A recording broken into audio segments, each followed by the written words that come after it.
देखिए, सबसे पहले तो मैं ये कहना चाहूँगा कि बहुत दुर्भाग्य की बात है कि क्रॉस वोटिंग की बात सामने आई है, और उसके लिए मैं ये भी कहना चाहूँगा कि क्रॉस वोटिंग के लिए मैं सभी स्टेट के सीनियर लीडर्स उनसे विचार विमर्श कर रहा हूँ, और मैं आप सबों को बताना चाहूँगा कि बहुत स्ट्रिक्ट एक्शन हम लेने वाले हैं।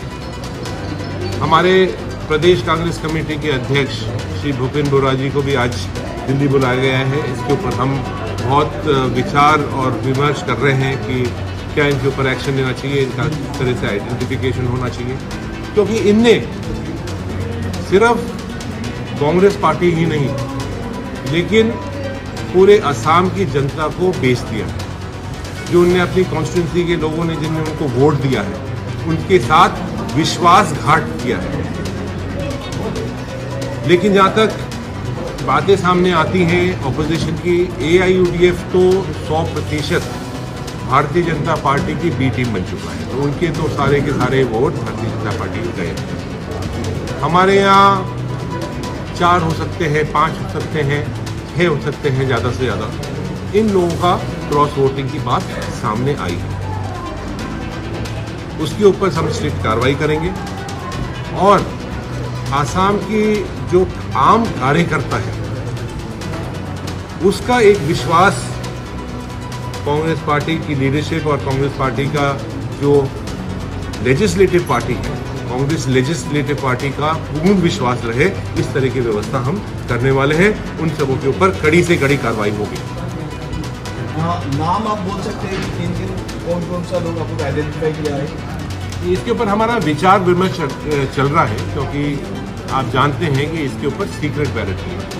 पिछले राज्यसभा चुनाव के अंदर कुछ माननीय विधायकों ने इन्फ्लुएंस होकर खरीद फरोश कर और जिस तरह की कार्रवाई करी, उनको हमने तुरंत उसी दिन उनको हमने पार्टी से सस्पेंड कर दिया।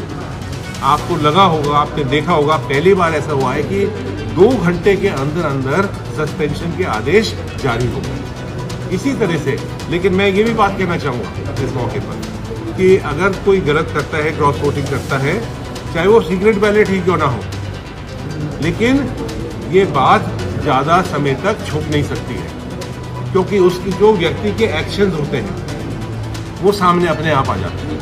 जिस तरह से कहते हैं ना, एक हिंदी में कहावत होती है, चोर के दाढ़ी में तिनका।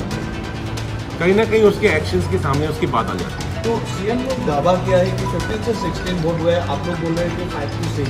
तो यहाँ पे लगता है कि ये एक उलझाने की कोशिश किया जा रहा है। देखिए, जहाँ तक माननीय मुख्यमंत्री जी की बात है, उसके बारे में ये एक ओपन सीक्रेट है। ये बात ज़्यादा कोई लंबी चौड़ी कहने की ज़रूरत नहीं है कि जिस तरह की वो राजनीति कर रहे हैं, जिस तरह की वो लोभ लालच दे रहे हैं। आपने देखा, आसाम का चुनाव हुआ, माननीय मुख्यमंत्री हिमंता बिस्वा शर्मा चीफ मिनिस्टर बने, उसके बाद जिस तरह के उनके कार्य रहा है वो सब जानते हैं। कहीं से वो खरीद सकते हैं, कहीं वो बेच सकते हैं, कहीं वो कुछ कर सकते हैं। आज चाहे राज्यसभा का चुनाव रहा हो, हमारे राष्ट्रपति जी का चुनाव रहा हो, तो वो बेचने वाले की तो चलो एक उसके ऊपर कार्रवाई होनी चाहिए, लेकिन जो करप्शन करके खरीद रहा है वो क्या है सामने? वो कोई दूध का धुला हुआ है क्या? आपने किसी को लोभ दिया है, लालच दिया है, किसी को पैसा पहुंचाया है, किसी को कोई पद देने का है, किसी का कोई डेवलपमेंट का काम कर रहे हैं, तो जितने दोषी बेचने वाले हैं या बिकने वाले हैं, जितने उससे बड़ा दोषी तो खरीदने वाला है। तो आपने पूरे आसाम के अंदर और नॉर्थ ईस्ट के अंदर एक बहुत बड़ा कलंक करा है कि आपकी जो सरकार चल रही है वो सीधा करप्शन के ऊपर, भ्रष्टाचार के ऊपर, गलत तरीके से काम करने की सरकार चल रही है। इतने बड़े बड़े स्कैम हो रहे हैं आज आसाम के, उनकी वाइफ के ऊपर इतने बड़े लांछन लग रहे हैं, इतना बड़ा उनका स्कैम हो रहा है, उसके ऊपर कुछ नहीं बोल रहे। वो खुद ही CBI और पार्ट्स के अंदर जो जिस तरह से उनके कारनामे रहे हैं, उनको दबाने के लिए, कोशिश करने के लिए आज पूरे भारत सरकार के प्रधानमंत्री और गृह मंत्री और इन सब मंत्रियों के जाके पैरों के अंदर लेटे हुए हैं। तो ये एक आसाम के अंदर रिमोट कंट्रोल की सरकार चल रही है। ये आसाम की जनता की सरकार नहीं है, ये अमित शाह और मोदी की सरकार चल रही है। अब ये आप लोगों ने अभी जो फैसला किया है कि जिन लोगों ने क्रॉस वोटिंग किया है उनके ऊपर एक्शन होंगे, तो कितने समय में ये एक्शन दिखाई पड़ेगा लोगों को? कितना टोटल कितना एमएलए के ऊपर ये एक्शंस होगा? ये देखिए, अभी हम इसके ऊपर पूरी जांच पड़ताल कर रहे हैं और जांच पड़ताल के लिए शीघ्र ही होगा। मैं खुद वहां जाऊंगा, मैं खुद जाकर सभी माननीय विधायकों से बात करूंगा, पार्टी के लोगों से बात करूंगा।